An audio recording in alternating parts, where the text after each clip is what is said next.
could just name and info it for us, please. Disney Worldwide Generic. Imogen, what drew you to this project?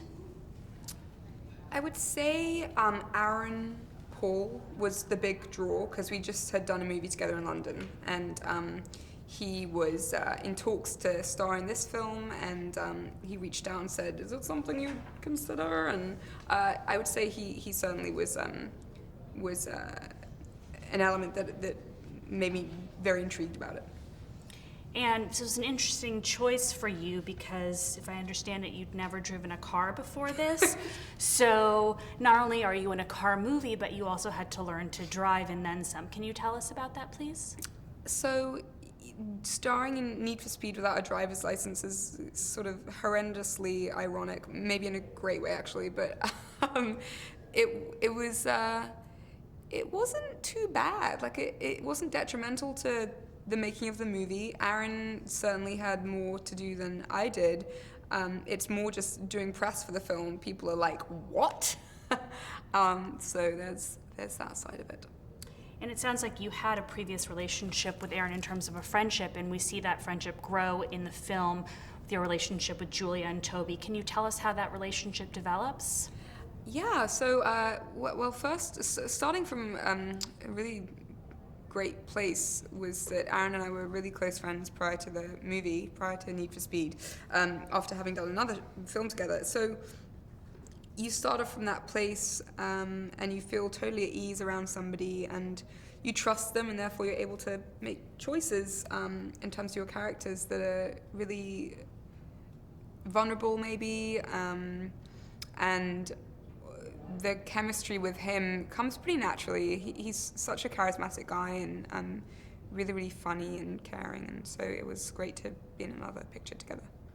Another cool thing about this film was you shot in different locations all over the US. So did you enjoy seeing different parts of the country that maybe you'd never seen before, and how was that for you to film on location? I felt so privileged to be able to see so many parts of America. It's a country that I love, and the landscapes blow my mind. Mendocino, San Francisco, kind of a lot of Northern California, but also Moab and Utah.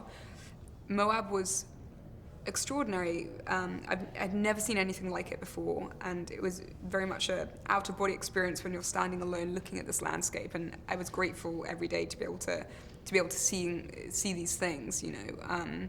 And also the salt flats, all of it. It's just really what a special experience that was. Yeah. Now, Scott Waugh comes from a background of being a stuntman, so he wanted to shoot everything practically. Did that scare you? Did it inspire you? How did you feel about that? I felt really excited to be a part of something that was negating CGI and green screen. It was sort of going way back when things were handmade, really. That's where I thought about it.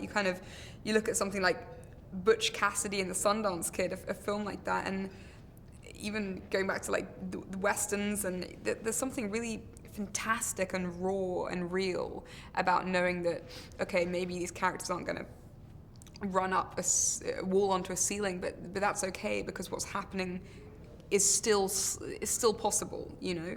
And that was proved by these stunt guys, and watching them take part in these really, you know, potentially dangerous actions was so thrilling. It really, really was.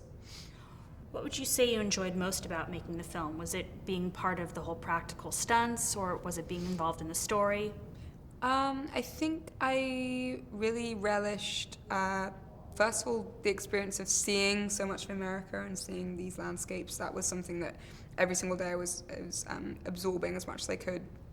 And also, you know, being with actors like Rami, Dominic, Aaron, Ramon, Dakota, just a really good bunch of people, and there's nothing better than working with people that you become close. I became very, very close to Dominic Cooper, and you got to be thankful for relationships that are born of a movie. Yeah.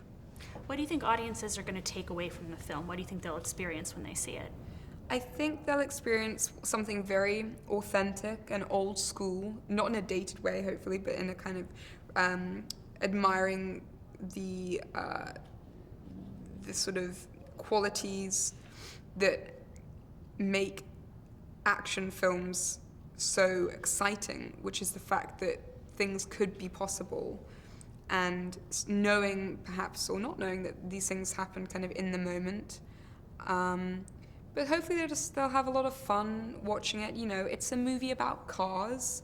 Hopefully a lot of the audience will know a lot more about cars than I certainly do, and will enjoy the story. Thank you so much. Thank you. I think you get a break now. Woo!